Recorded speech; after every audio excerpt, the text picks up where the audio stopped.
Hey all, so I'm here to show you how I set up my July month's reading journal. I started maintaining a reading journal this year very seriously. So now that 6 months have passed, I thought I'll show you all how I do it on a daily basis.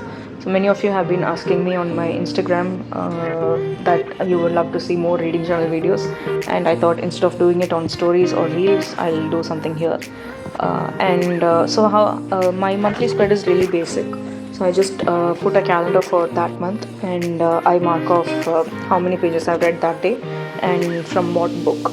So how I lay this out is I just draw a very basic calendar of that month, and I mark the days at the top, and I'll mark the numbers inside the boxes in a bit.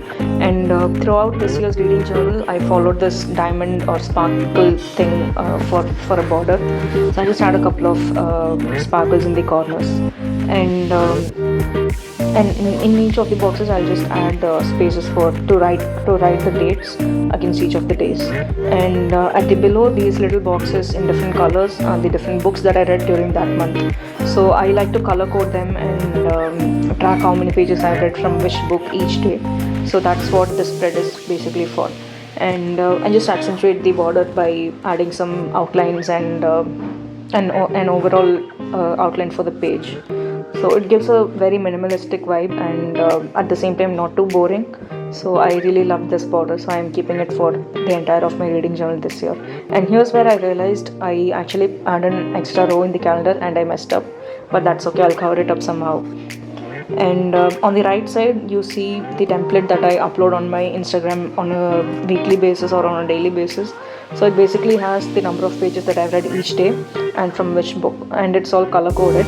So for example, if you see Bear Town, I read that I marked that in green color, and if you see the above calendar, wherever I have marked it as green are the days I read Bear Town. And I'll also be marking the numbers, number of pages that I read each day. So on 8th of July I read 47 pages from Bear Town book.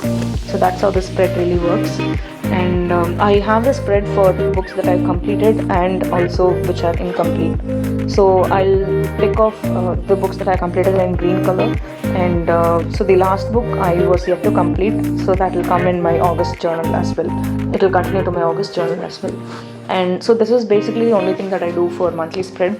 So that will be followed by the review pages of the books that I read that month. So Whereabouts was the first book that I read in July, and I'll keep it really. I usually keep this spread also really simple. And as I mentioned before, I just add a couple of sparkles here and put a basic border, and I write the title of the book and the author name and the star rating that I gave and from when did I read it, and basically the dates that I read it. So I read Whereabouts book from July 9th to July 13th.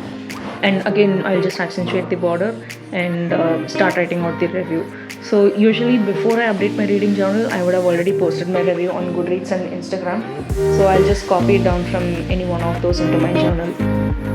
So I just thought I'll show you just one review page of my reading journal in this video. Showing everything of July month would just be a repetition and it would make the video too long. But yeah, this is the standard format I follow for all of my reviews here. I usually update it like once a month or 2 months once is when I'll get to my journal. So yeah, that's basically it. That's how I set up my monthly journal. And to show a final view, here it is. So just a very simple calendar and a very simple review page, and that's it. Bye.